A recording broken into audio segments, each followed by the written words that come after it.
to Gateway Climate, myself Ramya and she's Sandhya. இன்னைக்கு நம்ம என்ன பார்க்க போறோம் அப்படின்னா fluid mechanicsல TNPSC previous year question பார்க்க போறோம்.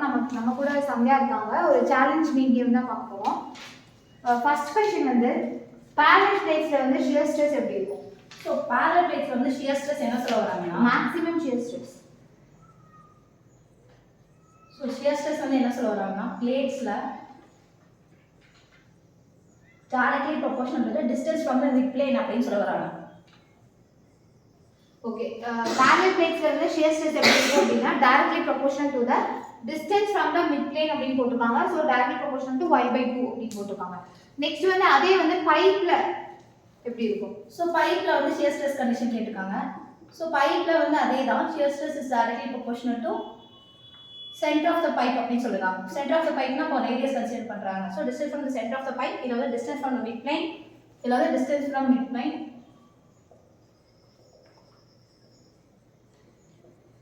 இல்ல வந்து from center of the pipe. Okay, பைப்புக்கும் பிளேட்ஸ்க்கும் இப்போ டிஃபரன்ஸ் சொல்லிருக்காங்க. மேக்ஸிமம் ஷியர் ஸ்ட்ரெஸ் வந்து ரெண்டுக்கும் எப்படி இருக்கும்னு.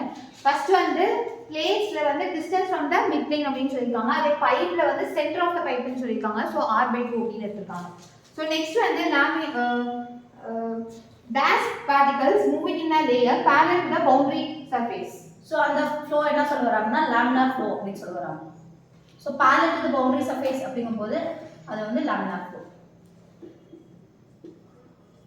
So laminar flow fluid particles தான் வந்து என்ன பண்ணும் அப்படின்னா பவுண்டரி சர்ஃபேஸ் வந்துட்டு பேரலாக வந்துட்டு ஃப்ளோ ஆகும் அப்படின்னு சொல்லியிருக்காங்க. ஸோ நெக்ஸ்ட் வந்து kinetic energy correction factor for viscous flow in a circular pipe. So kinetic energy correction factor வந்து ஆல்ஃபான்னு சொல்லுவாங்க. ஸோ சர்க்குலர் பைப் கேட்டிருக்காங்க. ஸோ அதோட வேல்யூ வந்து என்னன்னா 2.0. So kinetic energy factor for circular pipe வந்து என்னென்ன சொல்லியிருக்காங்க 2.0. ஓகே, கைனடிக் எனர்ஜி வந்து கரெக்ஷன் ஃபேக்டர் சொல்லியிருக்காங்க. alpha is equals to 2.0 in a circular pipe, viscous flow in a circular pipe அப்படின்னு சொல்லிருக்காங்க. நெக்ஸ்ட் வந்து ஒரு லேமினார் ஃப்ளோ வந்து டர்புலன்ட் ஃப்ளோவா மாறுது அப்படின்னா விஸ்காசிட்டி என்ன ஆகும்? ஸோ லேமினார் வந்து டர்புலண்டா மாறுது, டர்புலன்ட் ஃப்ளோவா மாறும்போது வெலாசிட்டி என்ன ஆகும் அப்படின்னு கேட்குறாங்க.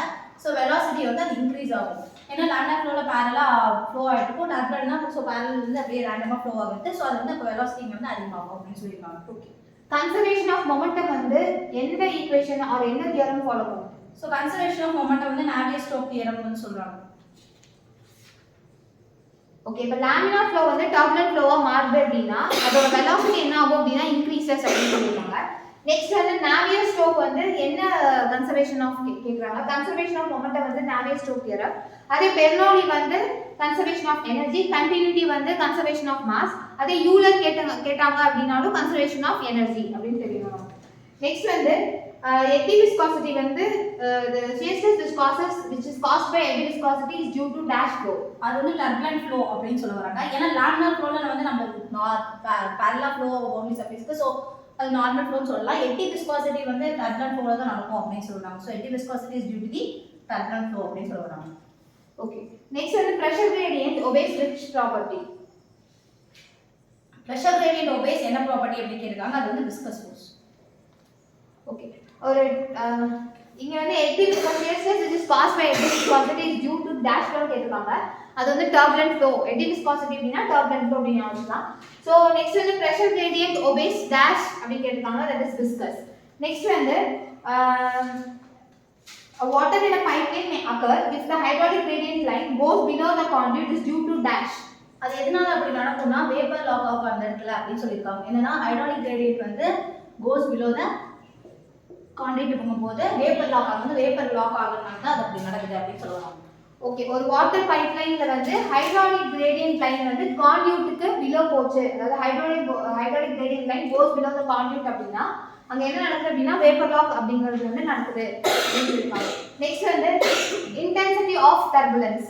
சோ இன்டென்சிட்டி ஆஃப் டர்புலன்ஸ் அப்படின்னு சொல்றாங்க. சோ இன்டென்சிட்டி ஆஃப் டர்புலன்ஸ் அப்படினா என்னன்னா டர்புலன்ஸோட வெலாசிட்டிஸ் வந்து மெஷர் பண்ண போறோம். So mean flow velocities of turbulent அது வந்து என்ன பண்ணனும்னா ரூட் மீன் ஸ்கொயர் வேல்யூ எடுக்கிறோம். சோ RMS வேல்யூ சொல்லுவாங்க. So RMS value of mean flow velocities தான் என்ன சொல்ல வராங்கன்னா intensity of turbulence. Mean flow velocity அதோட ஃப்ளக்சுவேஷன் எல்லாமே மெஷர் பண்றது வந்து டர்புலன்ஸ் அப்படின்னு சொல்லுவாங்க. Okay, root mean square value of turbulent flow fluctuation அப்படின்னு சொல்றாங்க. ஸோ இன்டென்சிட்டி ஆஃப் டர்புலன்ஸ்னா அது எடுத்துக்கலாம். Next frictional drop in turbulent flow. So friction drop in turbulent flow என்ன கேட்டிருக்காங்கன்னா 8FLQ square to the pi square G T to the power 5. ஸோ இதில் வந்து ஒரு கண்டிஷன் கேட்டிருக்காங்க. என்னன்னா ஹெட் லாஸும் டயாமீட்டருக்கும் என்ன வேரியேஷன். ஸோ ஹெட் லாஸுக்கும் டயாமீட்டருக்கும் என்ன ரிலேஷன்னா D to the power 5 அப்படி சொல்லியிருக்காங்க. இப்போ டயாமீட்டர் வந்து நம்ம வந்து ஹாஃப் பண்ணோம்னா நமக்கு வந்து ஹெட் லாஸ் வந்து என்னவா கிடைக்கும் அப்படின்னு சொல்லியிருக்காங்க. ஸோ அப்போ டயாமீட்டர் நீங்கள் ஹாஃப் பண்ணணும். ஸோ டயாமீட்டர் ஹாஃப் பண்ணால் 1/2 to the power 5.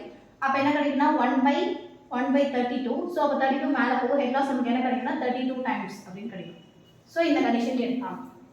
ஓகே, இப்போ வந்து head loss in turbulent flow வந்து 8FLQ² divided by pi square G in the power 5 சொல்லியிருக்காங்க. இங்கே வந்து ஹெட் லாஸ்க்கும் வந்து டயாமீட்டருக்கும் இருக்கிற ரிலேஷன் சொல்லியிருக்காங்க.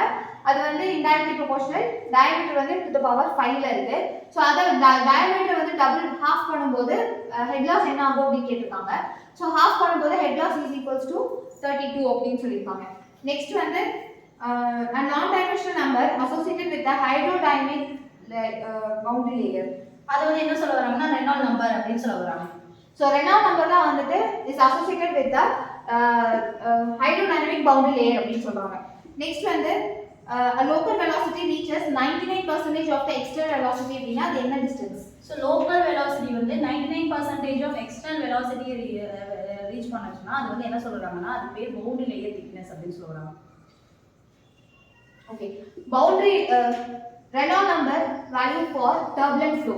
ஸோ ரெனால்ட் நம்பர் வேல்யூ வந்து டர்புலன்ட் ஃப்ளோக்கு என்ன கேட்காங்கன்னா RE to the power greater than 5 RE greater than 5 to the 5 இருந்துச்சுன்னா அது வந்து turbulent flow condition. So turbulent flow கண்டிஷனுக்கு வந்து Reynold number greater than 5 into 10 to the power 5 அப்படின்னு சொல்லிருக்காங்க. நெக்ஸ்ட் வந்து detached flow condition. So detached flow கண்டிஷன்ல என்ன சொல்லிருக்காங்கன்னா பிரஷர் கிரேடியன்ட் அதிகமாக இருக்கும். ஸோ ப்ரெஷர் கிரேடியன்ட் அதிகமாக இருக்கும். வெலாசிட்டி கிரேடியன்ட் என்னவா இருக்கும்னா கம்மியாக இருக்கும்னு சொல்லியிருக்காங்க. ஸோ இது வந்து டிட்டாச்ட் ஃப்ளோ. ஸோ எப்படி நம்ம ஞாபகம் வச்சுக்கணும்னா அட்டாச் ஃப்ளோனா ஃப்ளோ நடக்கும். ஸோ ஃப்ளோ நடந்தால் அங்கே வெலாசிட்டி தான் அதிகமாக இருக்கும். டிட்டாச் ஃப்ளோனா ஃப்ளோ நடக்காது. ஸோ அப்போ வெலாசிட்டி கம்மியாக இருக்கும், ஆட்டோமேட்டிக்காக ப்ரெஷர் கிரேடியன்ட் அதிகமாக இருக்கும்னு சொல்கிறாங்க. ஓகே, இங்கே வந்து டிட்டாச்ட் ஃப்ளோக்கு வந்துட்டு pressure gradient and velocity gradient சொல்கிறாங்க. இங்கே டிட்டாச் அப்படிங்கிறதுனால வெலாசிட்டி கிரேடியன்ட் நம்ம ஞாபகம் வச்சுட்டு velocity gradient is less than 0 அப்படின்னு சொல்லியிருக்காங்க. அதே pressure gradient is greater than 0 அப்படின்னு சொல்லியிருக்காங்க. நெக்ஸ்ட் வந்து இந்த flat plate laminar boundary layer leading edge value என்ன. லீடிங் எட்ஜ் வந்து லாமினார்ல ஃபிளாட் பிளேட் கேட்டிருக்காங்க. Flat plate for laminar boundary layer அது வந்து x to the power 1/2 சொல்றாங்க. ஓகே, இன் ஃப்ளோ செப்பரேஷன் இந்த ப்ரெஷர் கிரேடியன்ட் எப்படி இருக்கும். ஸோ ஃப்ளோ செப்பரேஷன் ப்ரெஷர் கிரேடியன்ட்னும் இப்படி தான் இருக்கும். ஏன்னா ஃப்ளோ அங்கே செப்பரேட் நடக்குது. ஸோ ஃப்ளோ நடக்கல, இப்போ ஃப்ளோ வெலாசிட்டி கம்மியாக இருக்கும், ப்ரெஷர் கிரேடியன்ட் அதிகமாக இருக்கும்னு சொல்லுவாங்க. ஸோ பாசிட்டிவ் ப்ரெஷர் கிரேடியன்ட் அப்படின்னு சொல்றாங்க இன் ஃப்ளோ செப்பரேஷன். ஸோ நம்ம இன்னைக்கு ஃப்ளூயிட் மெக்கானிக்ஸை TNPSC கொஸ்டின்ஸ் வந்து சந்தேகத்தில் சேலஞ்ச் மீடியம் பார்த்தோம். ஸோ 16 கொஸ்டின்ஸ் வந்து சொல்லியிருக்காங்க. தேங்க்யூ.